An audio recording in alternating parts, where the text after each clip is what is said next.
Hi, it's Monique Guild. I want to talk to you about a few things. Okay, so I was talking to a client today, and she's been a successful business person, but she's in the middle of a divorce.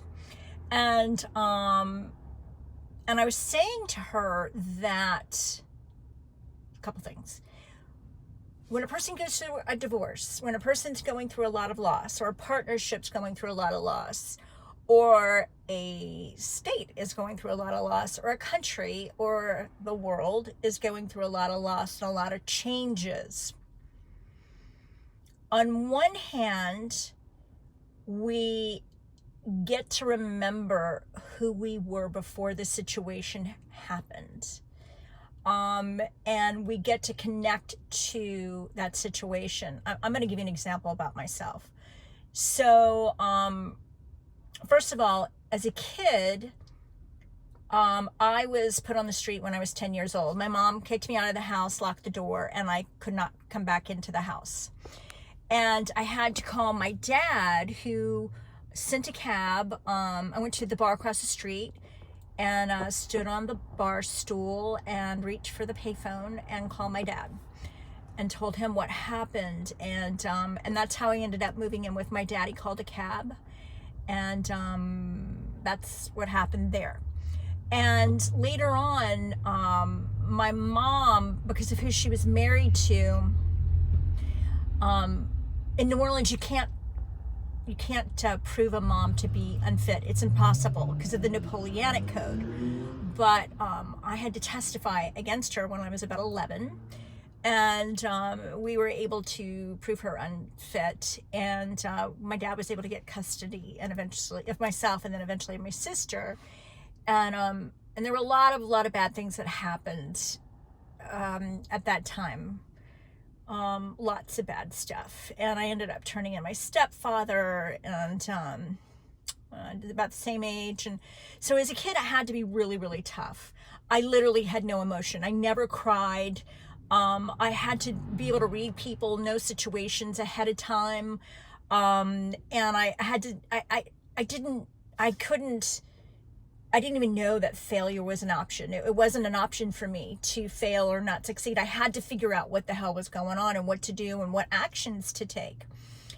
And that's the good news is because that helped me. So the first thing I want to say to you is the familial environment that you grew up in.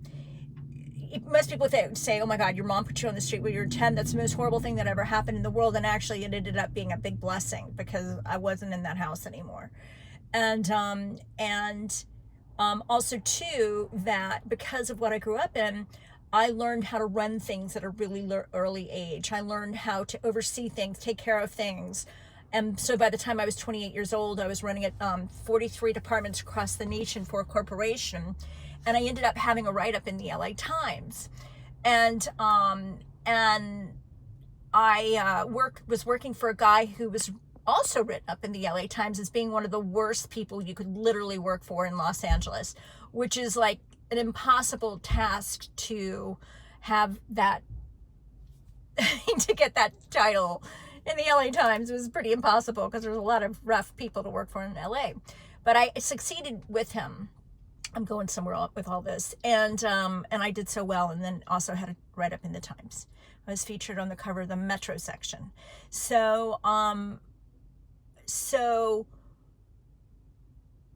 skip to in 2003, I was exposed to toxic mold, and I've been an athlete my entire life. Snow ski, water ski, horseback ride, English Western, an avid runner, soccer through high school, college, 2 soccer teams in high school, only a semester of college soccer because then I ended up leaving college. And so I'm a runner. Like, I'm a runner. I run. Like, that's just what it was. But in 2003, when I got exposed to this mold, I was literally leveled out for 3 years. I lost everything over and over and over again. I didn't realize that the spores that were contaminating all my things, I didn't realize how much they embedded into stuff, and I'm highly allergic to them. And the type of mold I was exposed to, Stachybotrys and Aspergillus, got in my brain, my lungs, every organ. I was violently ill for 3 years, and then I was sick for 15, in and out of the ER. I tell you all this because for the story.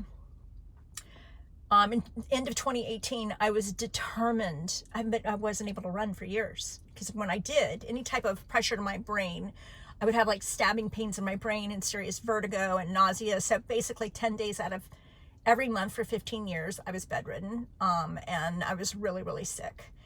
And the thing is I'm so hardwired to be a runner that I remember in 2018, I was like, I'm a freaking runner. I run, and I refuse to be this person who's not running anymore. So I wouldn't accept it. I didn't care. I just wouldn't accept it. And within 2 months, I was healed. And there's a story that goes with that, but I won't go into now. So when I was talking to this lady today, I was saying to her, you get to reconnect to who you were prior to this situation that's happening. And I say this to you, if you're in the middle of, you've lost your job, you are in transition, you're scared, or maybe you're fine financially, but you don't know what to create next. What happens is that people, when we go through these wild situations, like me with, the mold situation, or me with whatever, like, because of what happened to me as a kid when I was really, really young, I had to figure things out really super early. So I'm neurologically hardwired to be a detective. I mean, I was quoted in the Los Angeles Times. They touted me as the bubbly Sherlock Holmes. And but I've been doing that since I was a kid. I had to know. I had to figure things out to save my life. So with the whole mold thing, nobody knew anything about mold, and I had to figure it out. And the same thing here with what's going on in the world. Like, when all of this stuff started happening, I had to figure out who the players were, who was in bed with who. And once I got that done, I was good. I'm good to go. And so I do that in people's lives, in their business lives, or it doesn't matter how big it is, whether I'm dealing with a diplomat in El Salvador who is overseeing the General Council of Weapons of Mass Destruction, terrorism, and organized crime, and we're figuring out a bunch of stuff, or whether a commercial developer in Denver, Colorado, and he's $400,000 in debt to the company, and having to figure that all out. It's what I do. I know how to do it. I know how to figure things out, and very quickly. And I do have an inherited ability from my dad. So, but the key here is so once you get it all figured out, and after the situation's over, so like after the world goes back to some sort of normalcy, you've got to have somewhere to jump to after this is all over.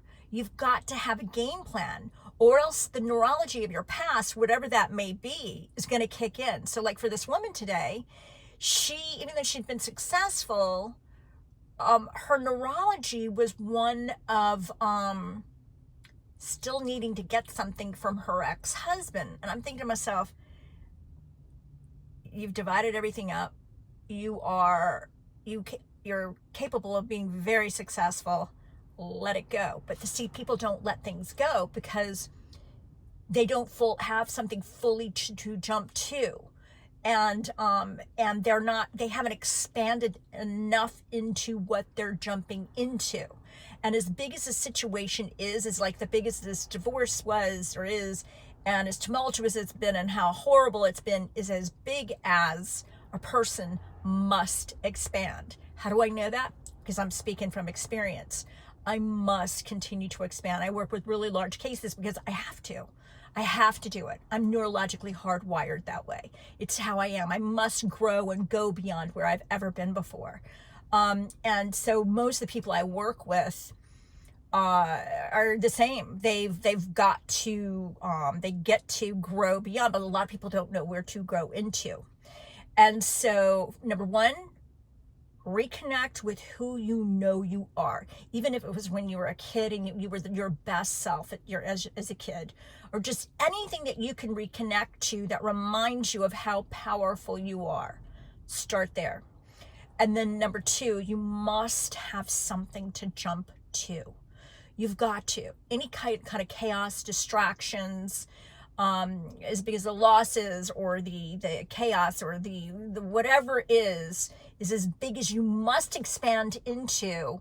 And sometimes it's tricky to figure out because it's an unknown. And how do we step into the unknown when we have no idea where to go to? So people stay in the known, which is in the chaos and the turmoil, whether internally or externally. So, yeah, that's what I want to say, is give you some ideas about that. And the first thing to do is, for me, is I always journal. I have to journal. I have to go within, in here, because I know, I've known this forever. I'm sure as heck gonna not get my guidance from the outside world. It's just not gonna happen. It didn't happen as a kid, and it's just not really a part of my life, unless I seek out, which I do, people who have been very successful at what they do and get, mentored by them or close friends of mine, and I get to talk to them about certain things. But right now you've got to hear your inside voice, your God self. That's going to get you to where you're going next. And you can always leave me a question or DM me, and I'd be happy to answer any questions or help you. So anyway, you guys have a really great evening, and this is all going to come to an end soon. It's going to be very different. However, just know that they're going to open everything up, but keep it safe, because there's going to be another little wave that's going to happen for sure. See you soon. And you can always email me too at Monique Guild, Guild, like guild.com. Monique at moniqueguild.com. Okay.